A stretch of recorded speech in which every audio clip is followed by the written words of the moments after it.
Welcome to Luca and Miguel. Enjoy the video. You start by confirming prerequisites, an active Azure subscription and a resource group in the target region. Once done, sign into Portal. Azure. Com and navigate to storage accounts. Make sure you have permissions, owner or storage contributor, because creation requires provisioning rights. Now click plus Create and pick your subscription and resource group. This is the first actionable step. You choose region and redundancy here, since they determine cost and durability, and then move on to naming and performance options. You now configure the storage account details.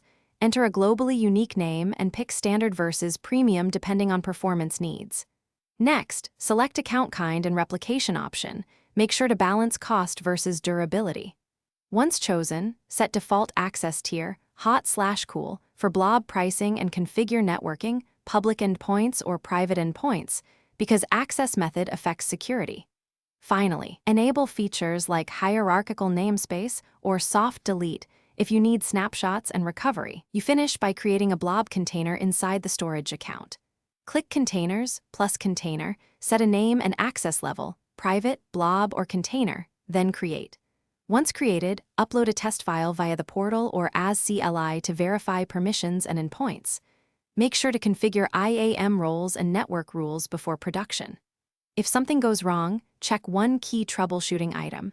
Confirm network access and role assignments, because most failures stem from blocked endpoints or insufficient permissions. Thanks for watching and please subscribe. It's the best investment you'll ever make.